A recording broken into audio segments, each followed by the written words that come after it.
Hi, I'm Clara Wallace, and I'm the Assistant Director of Talks here at 6th and I. Whether you're here with us in person or watching virtually from home, thank you so much for being with us tonight and for your support of a nonprofit. For anyone who's here for the first time, 6th and I is a center for arts, entertainment, ideas, and Jewish life, and by attending our programs, you help fuel our mission to inspire more meaningful and fulfilling lives. We're excited to welcome B. Dylan Hollis back to 6th and I tonight. He was here 2 years ago for his debut cookbook, Baking Yesteryear, which went on to be a #1 New York Times bestseller.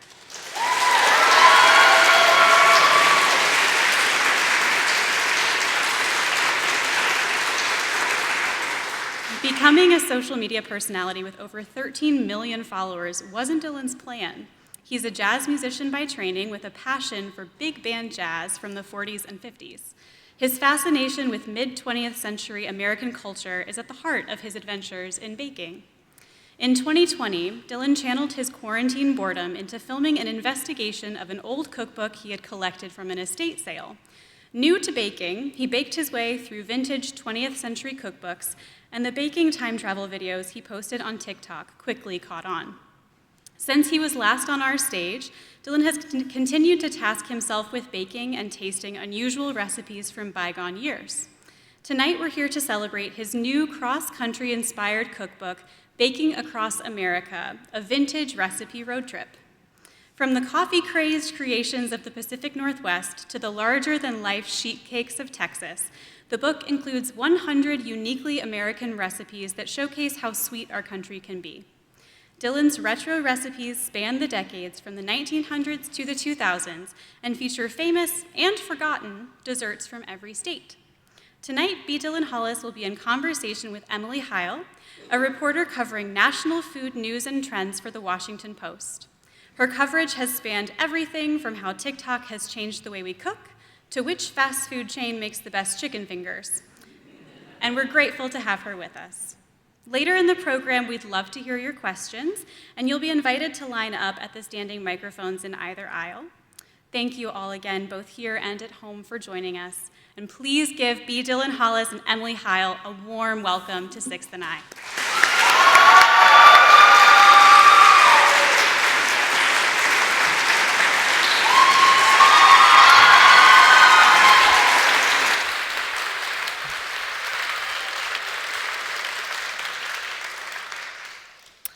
Hey, everybody, it's great to be here. I'm Emily. This is Dylan, who needs no introduction.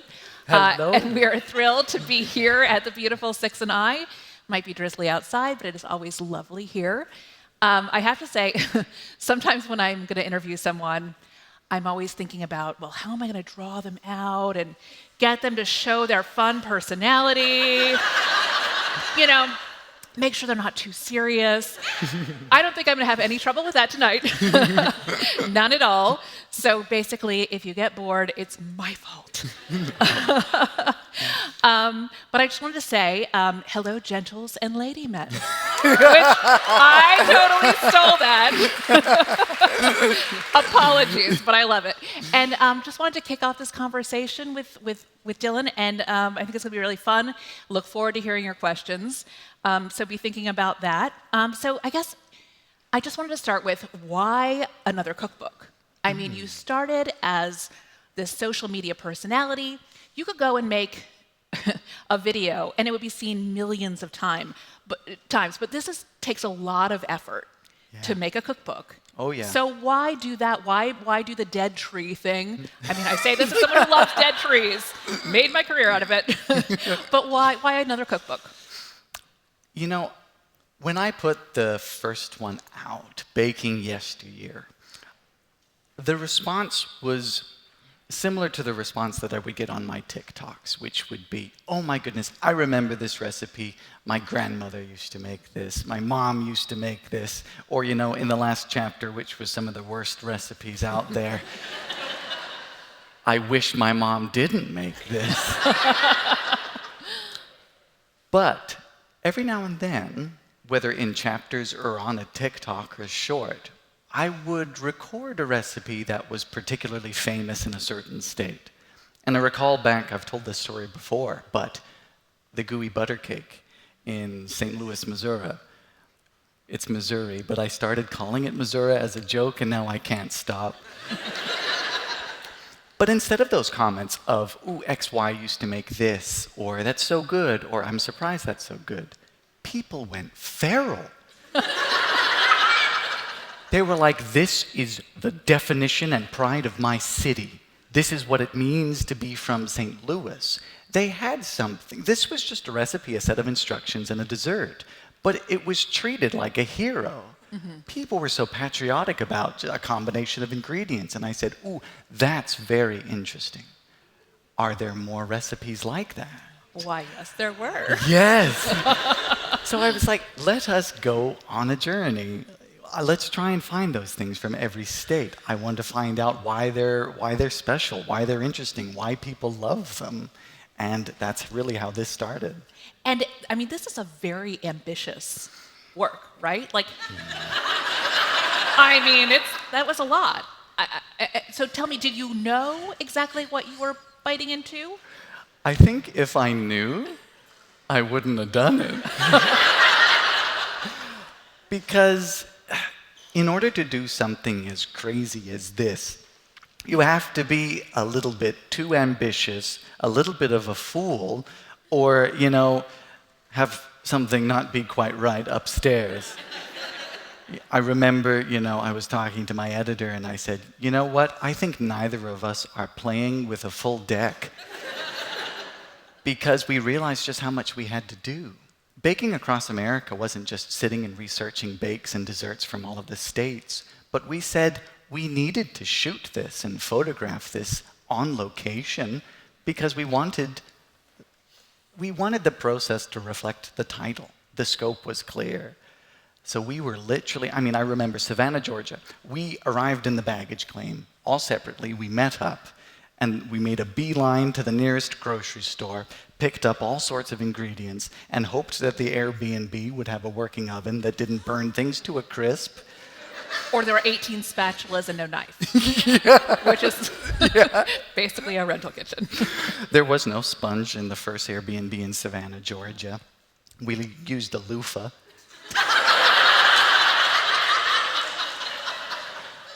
I did put it back. Smells so good. But it was fulfilling in such a way because there was a separate challenge there. We're used to, in food cookbooks and books of cookery, as you know, you've got a studio, you've got food stylists, you've got extra takes. When my Boston cream pie is falling apart on the streets of Boston and people are looking at me sideways, we don't have that much time. And there were some downsides to that. Some things are a bit nitty-gritty, but it felt really real. And it really embodied what I love about the United States, which is the wild, the wacky, and the wonderful. And give us a blooper reel. Did you ever drop that Boston cream pie, or did you ever I want the blooper reel? Anything? Yeah, so the red velvet cake on the cover of this book, I have a great photo of our great photographer, Mackenzie Smith, who took the photos all throughout this journey of her stood there with her camera, head down in shame, and 2 pieces of red velvet over top on the floor. But yes, there were some instances where we had the last slice of Kool-Aid pie in Omaha, Nebraska, and it fell on the sidewalk, and we picked it up and said, yeah. As the kids say, it'll buff out. The 5-second rule, right? Sure. Plenty of bloopers. Talking about the gooey butter cake, we had to bake that ahead of time. I think we were in Omaha. We were driving down through Topeka and then into Kansas City. But we baked it in an oven, an old school electric oven with 2 elements. And old school electric ovens sometimes bake from the top and the bottom, which isn't really what baked goods and recipes are used to. I was amazed that I fully burnt something to a solid brick in 7 minutes and 20 seconds. Plenty of bloopers in there. So, I think a lot of people here probably know a lot about you. They might know that you are from Bermuda, that you grew up here, grew up there, and then came to the to the States for college, and I wondered, where did this interest and clearly affection for America come from? And clearly it was enough of a labor of love that you really went for it. Yeah. Where was that kind of born in you? Bermuda, if any of you know, is a very small country. It's a mile wide. It's 21 miles long. If you make a stink on one end, everyone else in the other end knows about it. And there's this old cliche of when you're dating, you need to make sure you're not related. All that to say, it's a bit limiting. It's a great place to vacation and a great place to visit, but when no matter where you are on the island, you can see the ocean. It's a bit scary. It's deep and dark and scary out there. Whereas in the United States, the idea that even here, from Washington, D.C., you can get in the car, pick any direction in, don't go into the ocean, but if you go west, you can drive for 2-3 hours, be in a completely different biome, completely different environment. You can apply to a job, you can live there in an instant. That's so cool. And with variety in vista comes variety in palate. So on one end, just the vastness and the love of the interstates really inspired me. But also, I loved music. I loved jazz, and I studied jazz. And this is where it all started, that genre. And I really wanted to learn jazz, so I applied. I ended up in Wyoming because I wanted a real American experience. So what I did is I had a map of the United States, and I laid it down on the table. And I said, all right, Mom, I'm going to point to the area with the least amount of text. And it was right in the middle of nowhere, and we traveled there in the dead of winter, and I got accepted. Plus, it's very useful because I'm from Bermuda, which is known as the Triangle, and as many people know, Wyoming doesn't exist. I've never been. So, Bermuda, Wyoming, so this must mean I have to retire in Timbuktu. And we'll never hear from him again. Yeah. So how did you go about thinking about this project? And we were just talking backstage about how we love these regional differences, that in so many ways American culture has become homogenized. You can buy the same thing all across the country. You can get things shipped in. But embracing the little weird things that make each state its own, each region its own, sometimes it's not even ingredients, because some of these ingredients are not seasonal. Yeah. We're talking about Jell-O and yes. weird things like that. But they're very specific to the place. Mm-hmm. What does that mean to you to kind of keep that feeling alive of specific recipes belonging to specific places? It's so important because you think of these regional specifics, and it embodies what it means to many people. The definition of home. You think of, for example, in the UK, in England, you've got towns that are very close to each other, but they all have very different accents. And you hear that, and you're like, "Ooh, he's from where I was, born, where I grew up." And so, when you're out in California, say, and you're from, I don't know, in the middle of Ohio, and someone brings Buckeyes on a tray, you say, "Here's a piece of my home in a foreign land." And immediately you get excited about that. And with too much, homogeneity, will these things get lost? I don't know. People seem to really love, one, Buckeyes, and two, sweet desserts. So exploring that, while it's still big and you can still find these differences, is important to me. I'm thinking back to a recipe for vanilla wafers in North Little Rock, Arkansas, where there was a vanilla wafer company, and everyone loved these vanilla wafers because they weren't the same vanilla wafer brand. And that company shut down, and people were so devastated. And that's like, banana pudding is never going to be the same thing for these folks. Oh well. But I wanted to recreate that, but that's an example of when things could be lost. But like Jell-O will endure once we're all gone. So I think that will continue. You know, you'll find gelatin. When we've passed, gelatin will be the high society. So how did you go about picking the recipes for each state? I mean, surely there were some states where maybe there were competing recipes. How did you narrow that down? And also, were there recipes where you felt like two states were warring over it? Like, whose was it and who had the right version of it? Yeah. Picking the recipes really revolved around some of the easy ones. You think of, Massachusetts. You think of Boston. We mentioned Boston cream pie. You think of Florida. What do you think of? Alligators? Key lime pie. So, these things are easy. But then, when you go more into the Midwest, what I started doing is I had previously laid out my community cookbooks by year, sort of 1900s, 1920s, the Great Depression and its horrors. And I laid them out instead by state. And I would go through them and I would say, okay, from these community cookbooks published in St. Louis, Missouri, they're really obsessed with X, Y, and Z. And that was confirmed in cookbooks later in the year. So I started there, and then of course the internet is such a vast array of knowledge, and you cannot rely on it, but you can use it to bolster your assumptions and your findings. That's how we started there. But warring recipes, yes. If you talk about, sort of in the North Dakota and South Dakota, they've got kuchen, which is, pronunciations vary, but it's a very interesting cake that's not a cake, it's a pie. But East Coast, who owns the whoopie pie? Mm-hmm. There's many claims to it.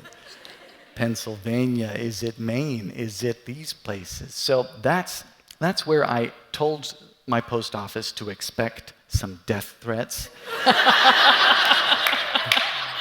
But all in the name of sugar. And okay, I hate to ask this, but because you ask someone, you can't pick your favorite kid, but everyone has their favorite kid, right? So which is your favorite recipe? My favorite recipe in baking across America. Currently, it's the Mojave Nuggets, because dates are my favorite fruit. The man loves a date. I love a date. I say the dates are my favorite fruit after men.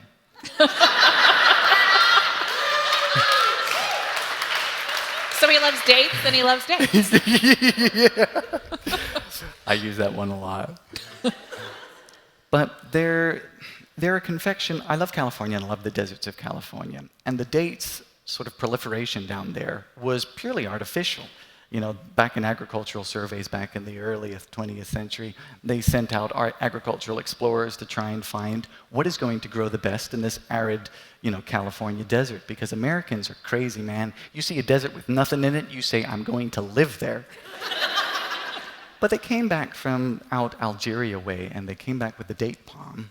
And so it exploded in California. And people got really inventive because they tried to insert dates into everything, into cookies, into breads, into mailboxes for all I care. But Mojave Nuggets are a date confection that's just processed dates and coconut and nuts. And they're really nice. They look a little bit like cockroach eggs, but they taste really good. I like the Mojave Nuggets. Okay, so there's also a lot of really wacky trivia here. This is not just recipes. So here are a couple of things that I learned. In Hot Springs, Arkansas, that's where you, hello, in the house, that's where you go back in the day if you wanted to cure your syphilis. So there's that. Camel cigarettes and underwear both hail from Winston-Salem. Anybody? Winston-Salem in the house? Nope. Okay. The chiffon cake was invented by an insurance salesman from LA. So, yeah. There we. Okay. Chiffon cake lover, maybe in LA. How did you find these wacky bits of trivia? What did you think was fun to include, and how did you pick all that stuff? I am very thankful for eBay.com. Because whenever I would bring in these cookbooks, a lot of my cookbooks, my old cookbooks, I would get from folks who watch my videos, and they would be sent in to the same post office that I told to expect death threats. And I built those, that collection from, my wonderful viewers. But when there was, trying to find more recipes from California, you would go on eBay and you would bring in, chiffon cake, sections from Better Homes and Gardens from the 1960s. But no, truthfully, a lot of these anecdotes come from archives and microfiche films from newspapers and local libraries that have that available online. Yeah. We love a local library. Love a local library. And I mean, it is incredible how you can, log on to these local resources, and you can search by year, search by county, search by location, and if they're really great, you can type in keywords like chiffon, and then they'll give you stories. And, I was very thankful for that. And one thing I did in Baking Across America that I didn't do in Baking Yesteryear was in the back of the book, I listed all of these community cookbooks and things that I referenced to make this, because that was my one big regret with Baking Yesteryear. So they're all in there in the back. And that's give it up for local cookbooks. We love our community cookbooks. Speaking of those cookbooks, you get these cookbooks, and they are, from women's clubs, or they're from, the SPCA, or they're from, whoever, or they might just be handwritten recipes. I love some of these stories that you tell about pulling these recipes, and obviously a lot of them are not going to be very precise. Bake in a warm oven. Yeah. All ovens that are on are warm. What does that mean? How do you translate those very rough, very vague recipes into, particularly, not, it's one thing when you're making a video, a short form video, but this is a cookbook that I think people are expecting to be able to cook from, and to get really good instructions. Modern cooks are expecting to be able to follow it and have it turn out to be something delicious. How do you do that? It's really hard. Exactly what you said is that since I'm in the realm of vintage cookery, these old cookbooks are sparse when it comes to a lot of this information. Or they might have ingredients that are not familiar or accessible to a modern cook? Yes, or just in such strange, arbitrary language. Butter the size of an egg. My favorite is bake until done. But to answer the question, you would find these holes in these recipes for, pecan pie from Georgia. You would find these holes. And then you can reference another pecan pie. And you can say, okay, this has the same ingredients as this one. This must be the same thing. This says to bake at, 350. This is going to work. This other one says to bake at, 450. That's going to be a hockey puck. We can't do that. So you create these, but sometimes you are flying a little bit blind, especially with the just concepts. The Buckeyes was one of them, because sometimes they will just, something about Ohio. Is they assume that you know what a Buckeye is, and you better make it right. So you are flying blind, but it's kind of intuitive, and I'm thankful for that. If we were to go older, 1890s, some of my cookbooks have, instructions on how to make lye, or how to make soap, or there was a treatment to grow hair, and it involved, ethanol and glycerin and, tincture of oak bark. And then you're really flying blind. But yeah, just piecing things together. I do love those really old cookbooks where you'll find the medicines right next to the hors d'oeuvres. And you're like, I don't know.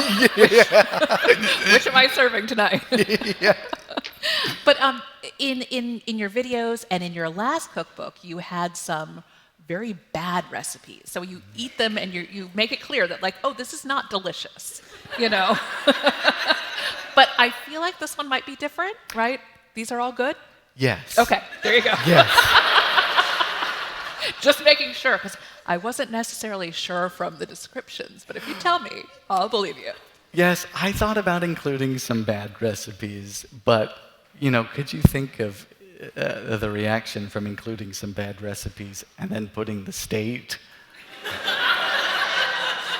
Uh-oh. I did have to have a very tense, clenched conversation with my editor because I really like a Waldorf salad. And in the 1950s, we loved things that jiggled and were cold and clammy and solid. And there was this Waldorf, it's called Waldorf Unstaz, which literally means in stasis. And it's because it's a Waldorf salad frozen in gelatin. And it's this mighty mold. And I either thought about, I must have contacted a psychiatrist because I really did like it.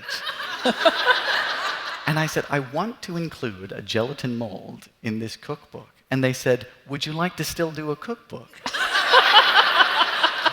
Anyway, Had the ink dried?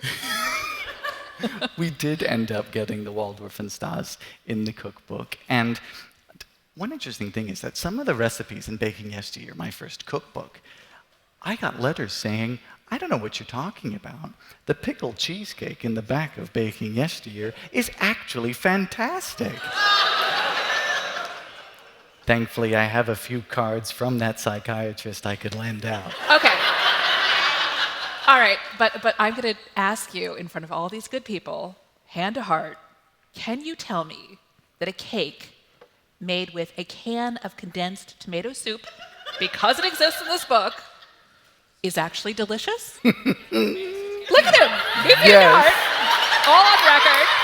Yes, it is. I solemnly swear. Okay. He says so. And it's one of those amplifiers. It's one of those strange things that it's the recipe for New Jersey, which you're taking a risk there because New Jersey. You don't want to make them mad. Just in New Jersey in general, you're taking a risk. No. I've watched The Sopranos. Campbell Soup Company has come out of Camden, New Jersey. And when you think of iconic things from America, I mean, that Campbell's tomato soup can, it's far-reaching. But they had their condensed tomato soup, and it was the secret ingredient in many spice cakes back in the 1920s and 30s. And it had this interesting effect of, you can't taste the tomato once it's baked. And you say, why is that?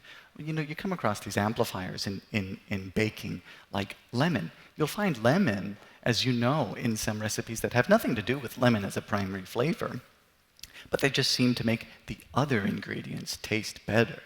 And tomato and chocolate, it's really, really good. Not to mention, it's a cake that has that gloss that brownies have that I find really, really... Ooh. So yeah, it's called the Black Magic Tomato Cake. It is. He swears it's good. I'll believe him. He looks very honest. But okay, so that brings us to, since we're here in Washington, tell us about the Washington, D.C. recipe that you picked. I'm very curious. It's a Watergate cake, which I actually had not heard about. And I've lived in D.C. for 25 years. I have relatives that are been in this area for a really long time, and I had not heard of it. So I did a little reading, and it's a thing. You're right. Tell us about that cake and the mystery around it. Mystery is one word for it. It's absurd. And it's in Washington, D.C., I think it's not unusual to expect that you haven't heard of it, considering a lot of the recipes for Watergate cake, they called the icing the cover-up icing because it covered up all the nuts in the cake. But for some reason, and this is why, short answer, I don't know the answer, but that's why it's so great. Yeah. Why would you name a cake that's colored pistachio green? Why would you name it after a disgraced president? I mean, it's fantastic because I just envision, I get dreams, I have problems, of Richard Nixon. We all do. I have dreams of Richard Nixon sitting there looking at the dessert menu in a restaurant with his wife, and he just sees his own name for a cake. And he says, well, what is going on?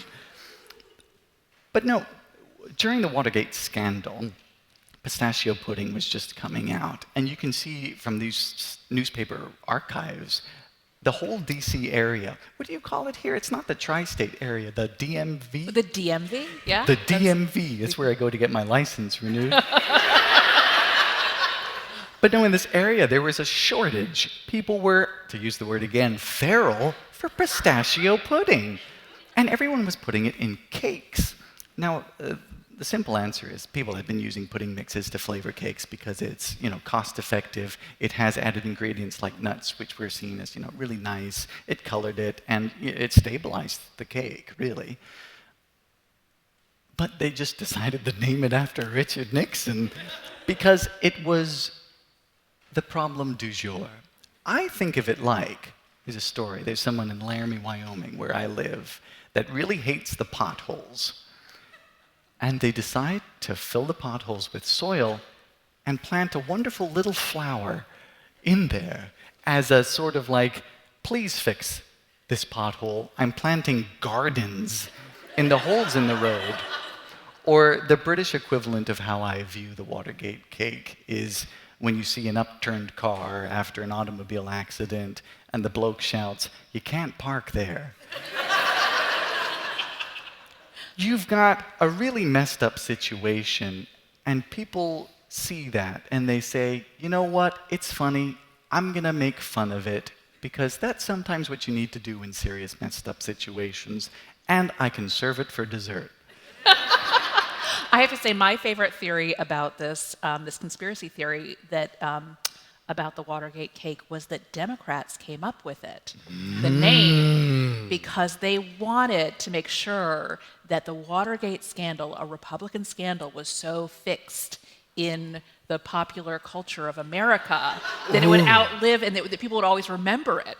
So I just love that because I read that as a theory of how it came to be. And I love that, like, oh, brand new information. This is awesome. That, it feels very current. Like, that's always been the thing, right? We're always into conspiracy theories. We're always into, partisan politics. So I love that recipe as sort of a weird little, great example of recipes and how they're specific to a moment or specific to a town and how they catch on. And no one can quite... And also how the origins of a lot of recipes are very unclear.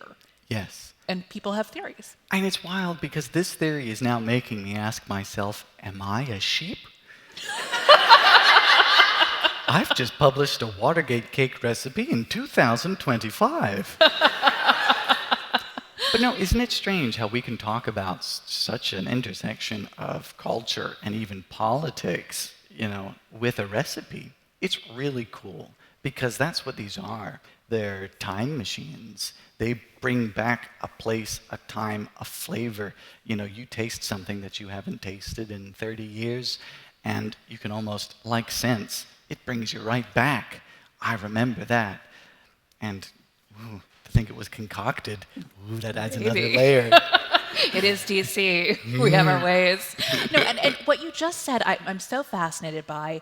Clearly we are so motivated by nostalgia, but you have a lot of young fans who never lived these recipes, who maybe their grandparents don't.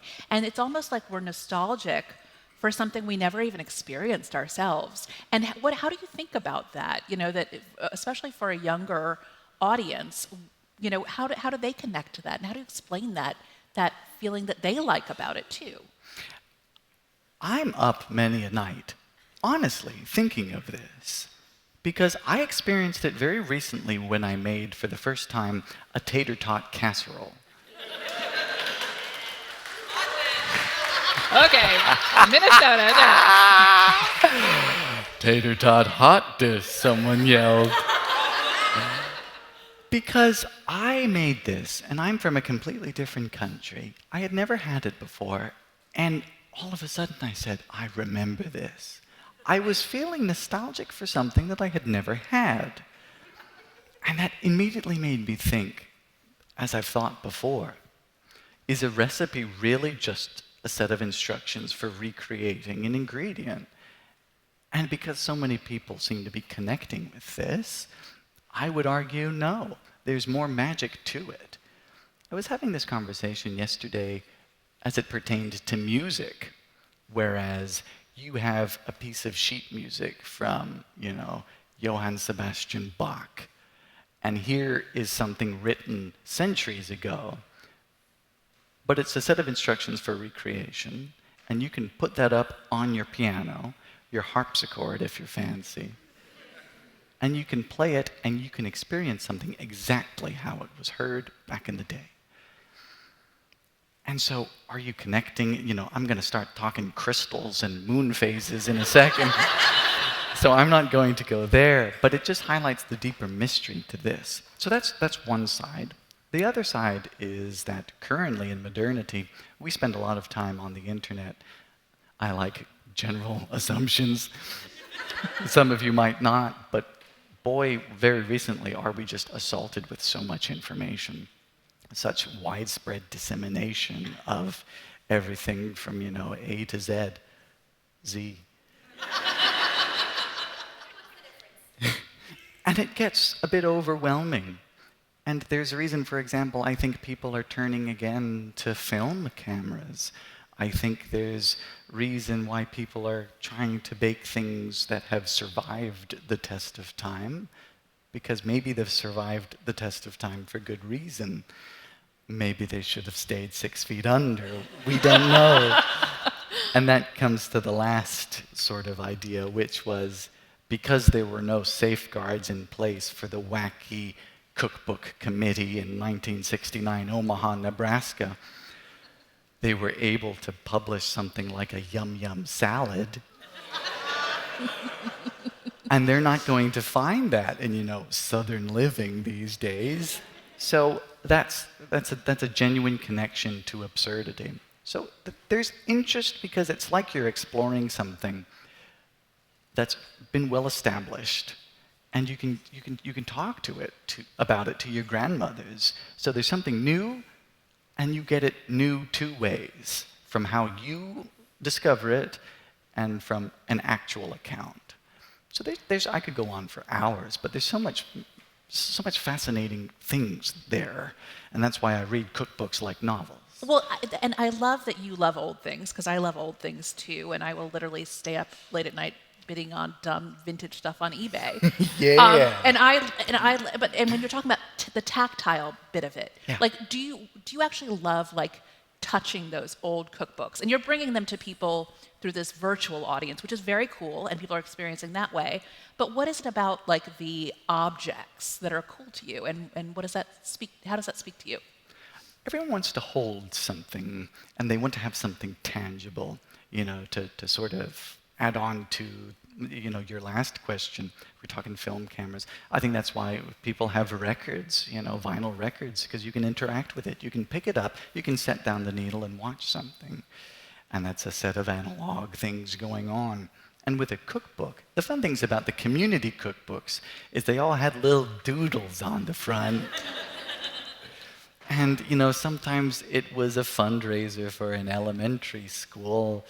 Sometimes it was, like you mentioned, an SPCA fundraising cookbooks. And on every page was, a little picture, dot matrix printed dog, and had the little name. And, there was the, picture of a dog, and the other side would be your hors d'oeuvres. And you would be like, I hope it's nothing to do with the dog. But no, to interact with them is cool because you feel like a guardian of something. You feel like you're protecting something. I never like when people throw away these old cookbooks. That's why if I had a truck, it would be bad news, because I would just make the rounds with estate sales and yard sales and pick up every last one. But it is history that you can touch, and when you bake from them, it's history that you can eat. A point that I always go on. But you get too old, and it starts getting spooky.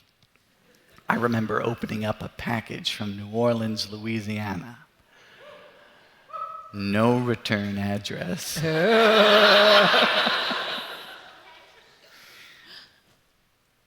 And it was wrapped in just brown paper and string.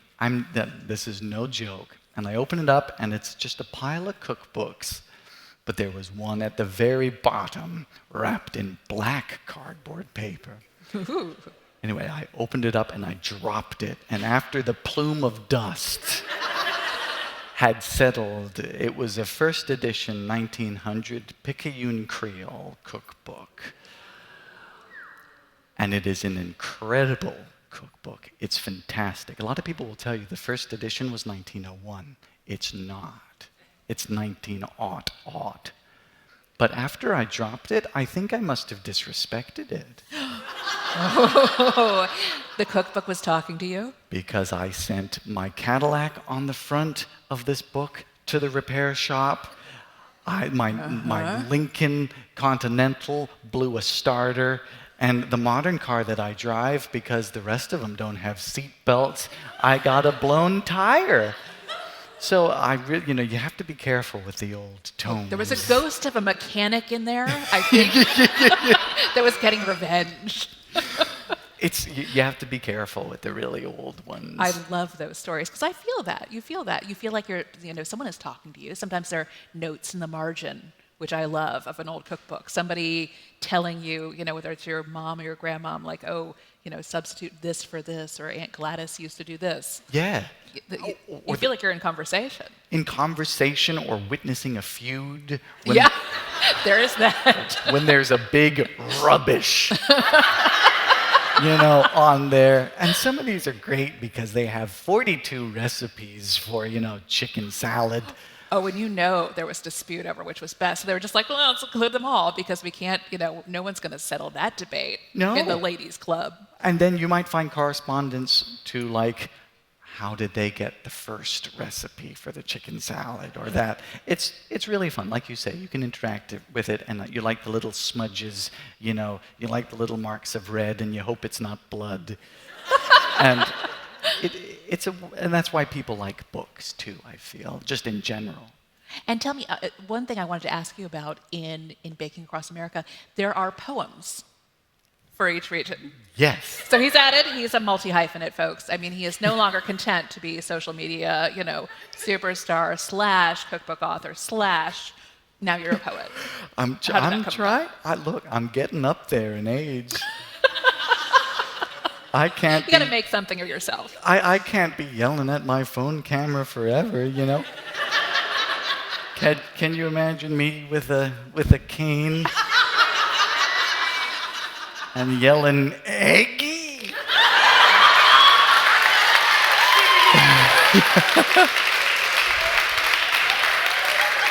I don't think so. So yeah, I tried my hand at some poetry. Uh-huh. I don't know if it's any good, but like I say, my post office is ready. Who writes hate mail about poetry? Ooh. Oh, I think you'd have to be a pretty sad person to do that. Any English majors in here?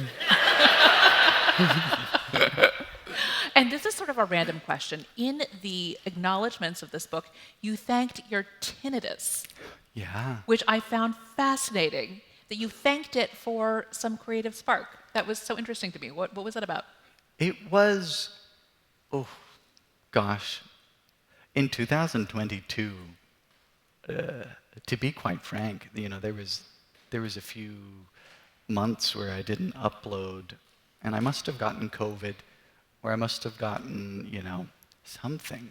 But I remember taking a nap just in the middle of the day and waking up and trying to find where this ringing was coming from in my house. And God, my heart sunk when I realized that it was within my head as I hit my microphone. But it was so devastating to me because that was one of my fears. And I fell into a very dark period because I didn't know silence anymore. And it was the flick of a switch, and I was ringing, and it scared me. And what's the one thing that got me out of that was distraction, insofar to the degree that when you're doing something, when you're busy, it keeps you on your feet. You don't hear it, If anyone here suffers from tinnitus or tinnitus, you'll realize that, it's maybe only when someone asks you about it or when you mention it that you hear it. And it spurred, I think I said, heretofore unknown productivity. And it was really useful because I had graduated. I wasn't doing anything aside from social media, so you get to sleep in until 2 p.m. And I didn't have anything to push me. It's Wyoming, so no one's there. No one's coming to help you. No one can hear you scream. But when I was up and when I was baking, especially when I was yelling at you lot, I didn't have to think about it quite so much. And also, I think everyone has and will have one significant, sometimes many significant hardships. And it offers the ability for reformation a little bit. You get to really realize your strengths. So I do thank tinnitus because it got me out of a slump, and I learned that fear is a very powerful motivator. That's a really great reframing of that. I like that. And I think that's something we can all think about. Yeah. Yeah. Right? Okay, I'm going to ask one last question. It's probably not a fair one, but I'm going to ask it anyway. And if you guys wanted to, we'll be taking questions from these mics here. So if folks want to line right up, queue right up, and ask your questions. But my question is, and I hate asking this because you're right in the middle of this wonderful tour for this great book, but do you know what is next for you? Or even if it's not a project, what are you thinking about? What's motivating you right now? Do I know what's next for me after this? After this. And maybe that's enough. Well, it begs the question, why did I go all out for this one? I was thinking about this the other day, and I said, if you do another cookbook, what is it going to be on? And I was also thinking, I've been doing these videos for 5 years, and it's the same shtick. I yell at you, and I say, from 19...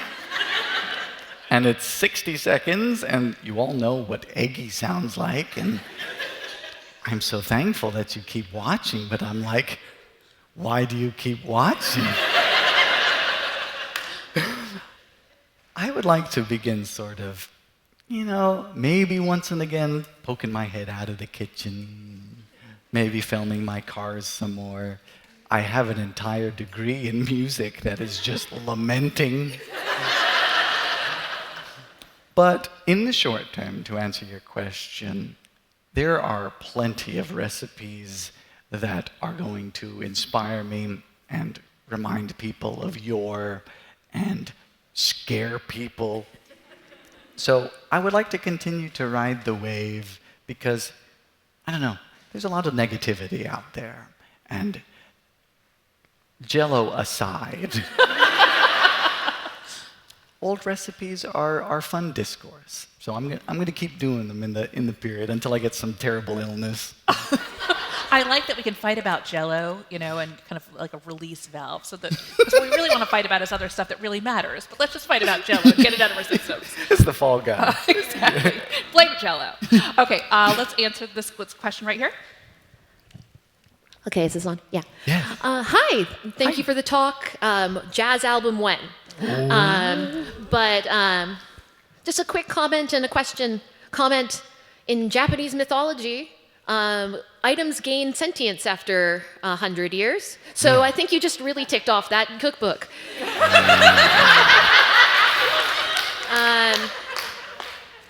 Okay, actual question. My friend are from the Seattle area. We loved your section there, Pike Place and all that. Oh, yeah. And I was really stunned and excited that you included Nanaimo bars, because we actually grew up very close to the Canadian border to BC there. And your commentary about, all the license plates. How did you come across some of the more anecdotal, community-based facts of the recipes? And how did you come across the recipes like a Nanaimo bar, where you wouldn't get it necessarily like in a Starbucks, No. which there are many, that really do actually define that kind of region. Yeah. It's Nanaimo bars are interesting because if you folks don't know, they're not American. They come from British Columbia. And I actually have a cookbook from the Women's Auxiliary to the Nanaimo General Hospital. Ooh. And the interesting thing is that I heard comments about Nanaimos. You have to try Nanaimo bars. I think I did it's called a Hello Dolly, or you've heard them as 7-layer cookie bars. Yes, magic cookie bars, which I would get comments that would be, oh, you got to try Nanaimo bars. And I saw this cookbook, and I said, okay, goodness. Now, I won't dismiss the fact that through the internet I knew about Nanaimo bars, but a fun fact I can offer is that the first recipes for them weren't called the Nanaimo bars. But I was doing my research, and the hospital has since been demolished. And they were just first called chocolate squares. But like I mentioned earlier, the local newspapers, which was how I found out the date that the hospital, got exploded, got ended. That's my source for local information. But do you think that Nanaimo bars was a good choice? Yes. Because they are all Yes. over that area. Of course, the rest of Washington State would say, there's more to Washington than just Seattle. But no, there's regional variety there. And the other recipe for Bing cherries for Washington, that's really interesting too. But that's another conversation entirely. Yeah, we've been to Puyallup, and the Yes. maple cookies, we were like, we've never had these. Anyway, sorry. We're going to take a question from over here. Hi, thank you for the talk and the cookbook. I have a two-part question. Hit me. How many vintage cookbooks have you been sent and have you collected? And for the ones that aren't copyright and legal protected, would you ever make a project of digitizing them in all their vintage sketched glory? That's a really, really, really good question, because I had thought, how useful would that be to writing a cookbook like this? Instead of breaking my back carrying, I have a storage unit with just cookbooks in it. I get sent so much. And it was 2020, when I didn't even have that many followers. I think everyone was just stuck inside and was just mailing things. By my estimation, I have about 870. Which, if you think about it, doesn't sound like a big number. It's a big number. Digitizing and putting them online, that's a really hard question, because do I have the right? Do they consent? They're dead. You don't find many of them uploaded, even from community libraries, local libraries. But at the same time, here I am now hoarding them like a doomsday prepper. Is that right? It's one of those, and it's not a cop-out to say, I don't have the knowledge acquired to say whether or not there's a right answer there. More so, I would rely on someone like the wonderful folks here at the Library of Congress to do something like that.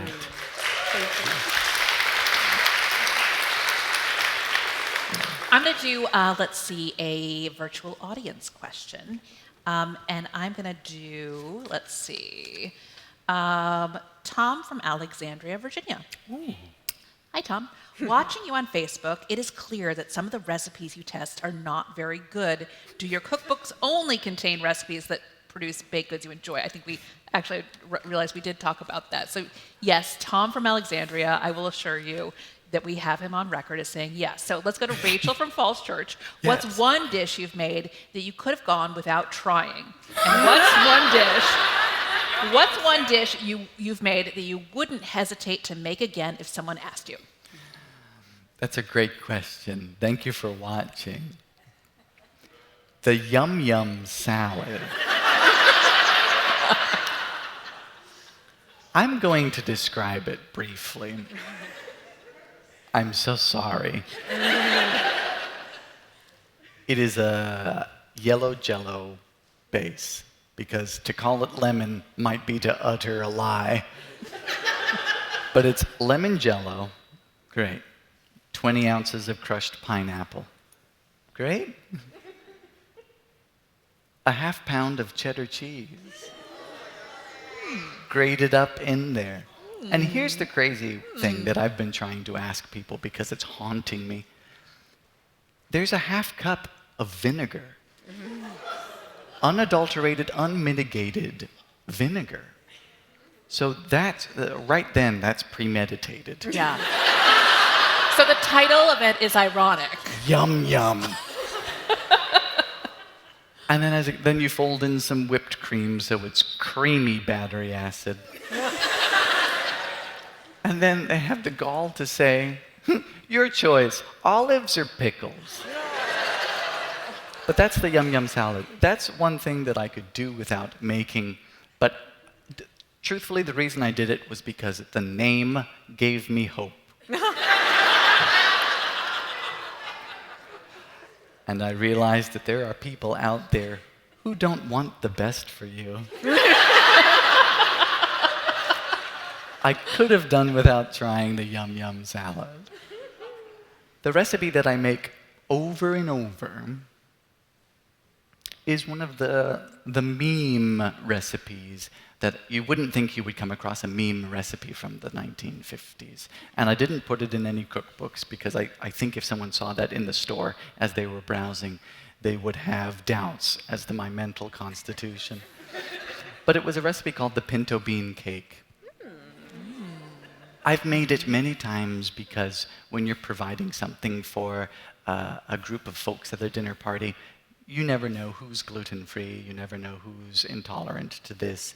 And the pinto bean cake is a gluten-free recipe made of cans of pinto beans, whole bunch of peanuts, honey, and it's bound with a whole bunch of eggs. So it looks like refried beans, and you're like, and you bake it, and it turns into this wonderful cake. So I make that again and again and again because, one, it blows people's minds, and two, it happens to be really good and makes me forget a little bit about the Yum Yum. Okay, we'll take another question from over here. Yes, hello. I love how you mentioned earlier about the tangibility and the nostalgia of recipes, which I find with my own grandmother's cooking collection, and through her things, I can take my 2-year-old daughter and we can make something that her great-great-great-grandmother once baked, and yeah. I love that. So thinking of that and hearing you talking about nostalgia like that, what is one of your favorite family recipes that have sort of traveled down in your family? Every Christmas in Bermuda, we make something called a cassava pie. And I have the recipe passed down from my father's father. I called him Grampy. And he was a Hollis, because that's how families work. But the cassava pie is a Bermuda recipe. It's a sweet cake made with the cassava root. Some folks call it yucca, but it's not the same type of yucca you find in the desert. But it's a sweet cake, and the wonderful filling in the middle is pork, and beef, and chicken. Salted and peppered, and on either side is a very sweet cake, like a dense pound cake. And it's this great Bermudian dish, and I'm very proud to have and to be able to interact with, you're right, the same set of ingredients that graced the tables of Christmases for generations. I am so thankful to have that. You don't look at the caloric content, or else it spoils it a little bit. But as I've always said, calories don't count on Christmas. Exactly. Thank you so much. From over here. Hi. So you mentioned a lot of community cookbooks. I was wondering if you also have a collection or interested in doing local diner type food, or like trying to replicate something from like the automat? Ooh. Now there's a fun little bit of cookery. Automats and these, for you folks who don't, and correct me if I'm wrong, automats are these restaurants where you walk in and there's just like a row of safety deposit boxes. And you open them up and there's food in there and they got little lights in there and it's a bit dystopian, but you get to pick and choose. And there's some really good food come from diners and these automats. There aren't many of them anymore. They're like the death of the soda fountain. But the funny thing about the proprietors of restaurants and diners, specifically on the East Coast, like the recipes to Coca-Cola, these folks defend what makes their best pies with such a staunch sort of resolve that I would be afraid to even ask. Now, of course, if they're defunct, can you still do sort of like a road trip vibe like Guy Fieri and feature these things? Yeah, but also, I don't know. I don't think I'm the right person for that because, I don't know, there's a sacred nature to them, I feel. And while I can recreate community cookbook recipes, I can still say, I fudged it up. I did this wrong. You know, to say that this diner that maybe a teenage couple proposed to each other at back in the day, to say that their lemon meringue pie was trash. It would ruin things. So I'm not the person. You're not a spoiler. We get it. Let's take a question from over here. Hi, I just finished my senior year, and over the senior year, I had to do a lot of research. Always found it boring, and you're doing a lot of research, and I'm listening to you, and I'm like, that's something I could do. Like, this is something that's genuinely interesting. And it's clear you put a lot of research in your cookbooks. Do you ever do research papers for either, like, food or jazz or any of your other interests? You know, there's a reason I was able to squeeze my 4-year degree into 8.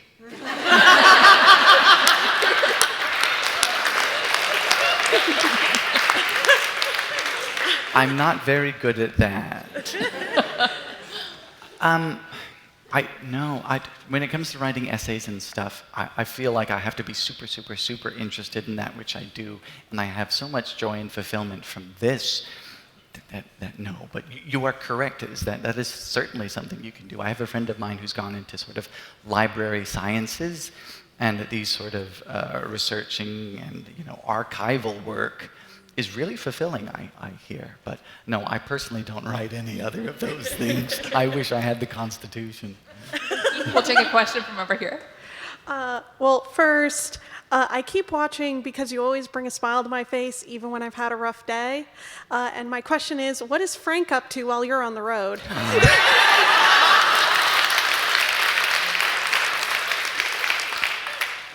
Frank is the title given to my plant pot turned abomination. It's a fish.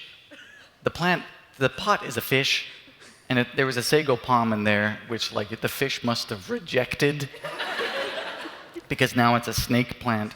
Anyway, Frank is chilling out. He's fine. His eyebrows are falling off a little bit.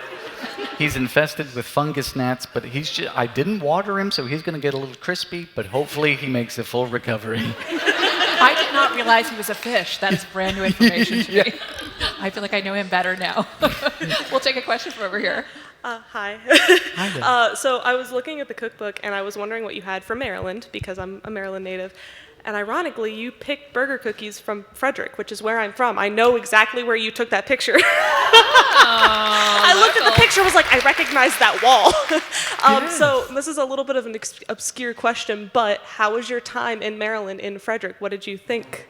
I loved Frederick, Maryland, because yes, it was the end of a road trip. We were on our way actually to DC. Mm-hmm. We were late, and we had already driven for an entire day, and I was the only one who had the zoomies. So I actually had a picture. It didn't make it in the book, but I'm swinging off of a lamppost. at an intersection right at the end of that street, really. But I had a great time in Frederick. It is so clean and pristine, much like DC, Yeah. but I enjoyed Frederick. It's great in the summer. Yeah. Oh. Thank you. Question over here. Hi, I'm Jacob. I'm from Connecticut, learning from this book that we have recipes from Connecticut. But something that, yeah, I know. Don't ask me what we call ourselves. We still debate it. But my question is, as somebody who is also interested in kind of old recipes from what I would call the atomic era of America, I really like cocktails, specifically tiki and like rum cocktails. And as somebody who is from Bermuda, I imagine that there is a cross-section between the interests there. Is there any rum cocktail, either from Bermuda or from the atomic era of America, that is like your favorite cocktail or go-to cocktail that you have at night? You know, this is an area I wish I were more well-versed in, because that's what it sounds like when I have too much to drink. But no, for some reason, you don't find very many of them, which is cocktail sort of books from back in the day. I think perhaps there was an influence from Prohibition starting early on, but I know very little. I'm not afraid to admit I know very little in that space. Any of the Bermuda cookbooks that you'll find, that are spiral bound from way back in the day, they will have some fun. I highly recommend Rum Swizzle. You say, Dylan, which cookbook? Well, over the history, there's only about 3. But Bermuda home-style cookbooks, I highly recommend them. But I wish I knew more on Tiki and Atomic Age. That sounds really cool. I have a book recommendation for you that I can tell you Hit me later. real quick. It is, oh God, now you put me on the spot. Let me look up the name of it and I will get back to you. But I All have right. one. All right, see ya. Yeah, Okay, see I'm ya going up to take here. one question from another one from our virtual audience. And this is an interesting one. Howard from Cleveland, Ohio wants to know, how did you find the courage to try your first cake made from things like potatoes and ketchup? Was it courage or was it boredom? I think it was like insanity, someone said. It was blind courage, It's the same attitude of some folks, younger than me and some folks in my generation who will just walk out on the pedestrian crosswalk and say, if they hit me, they hit me. Of course, that's not really how insurance works. So it was just, plus, of all my videos, the taste tests, I feel, have to be natural and recorded. They're never made up. Why? Because you folks will immediately know if they were. It's very obvious when someone's making something up, a reaction, if you have tasted it before. So I wanted to maintain, it's not journalistic integrity, but I wanted to maintain some sort of integrity there. That makes sense. Get a question from over here. It's so great to have you here. Just so you know, from one Wyomingite to another, even though you're a transplant, you've done us proud. Oh. And I grew up in Casper, and my in-laws live in Laramie. Yes. Yes. And for anybody in the room, the joke is, Wyoming is Native American for place where there is no state. My question is, in the journey through the cookbooks and social media, when you're researching and finding all these recipes, has there ever been a recipe you've just looked at and said, oh, hell no?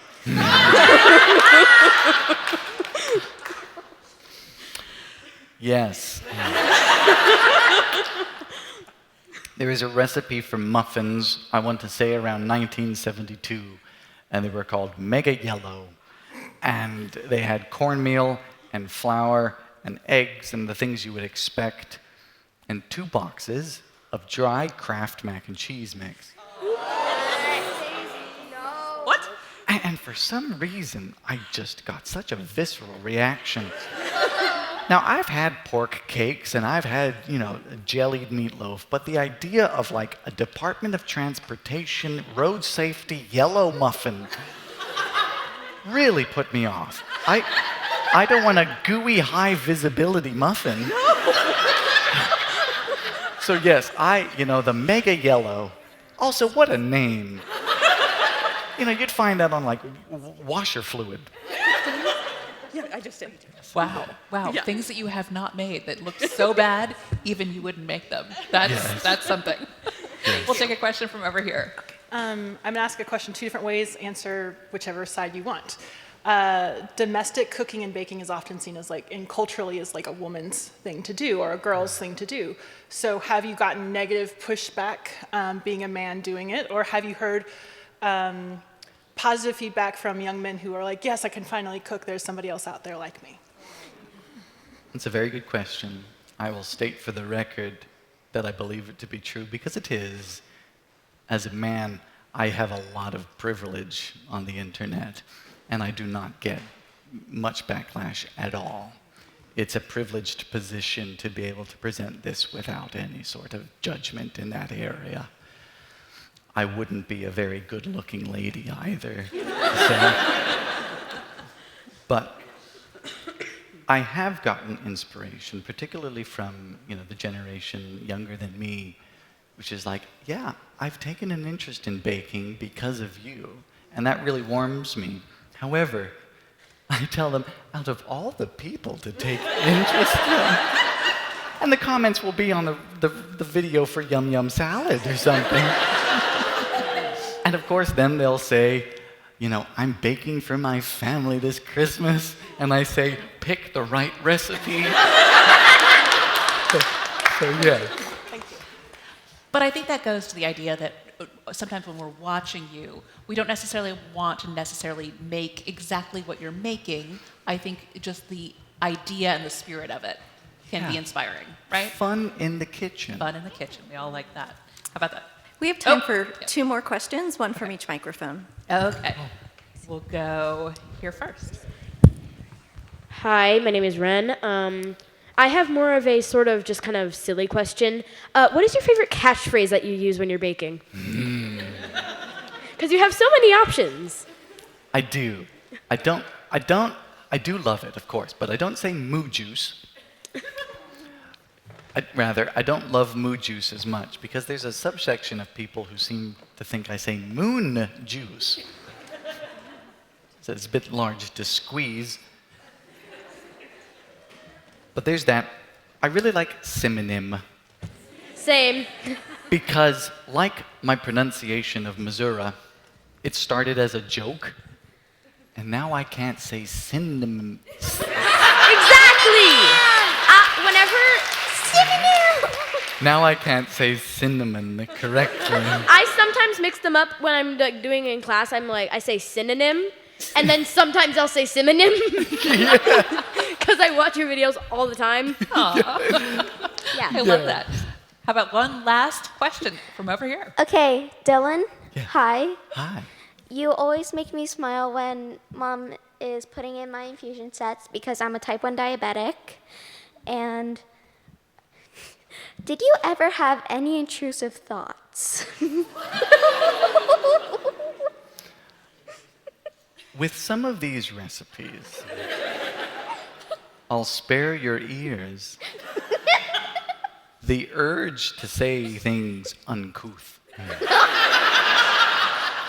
Sometimes the descriptors that would best fit something are explicit. So I get those types of intrusive thoughts. But then again, I mentioned Richard Nixon enters my mind far too often. So I do get some. And then I always get, intrusive thoughts as to whether or not, I've done a recipe proud. There's worry about this cookbook, which is new. Did I do states justice? Did I do this correctly? Is Ohio going to come after me? So yes, I do. Well, that is reassuring because I feel like we maybe do a little bit. But thank you guys so much. This was so fun. Thanks for joining us, and congrats.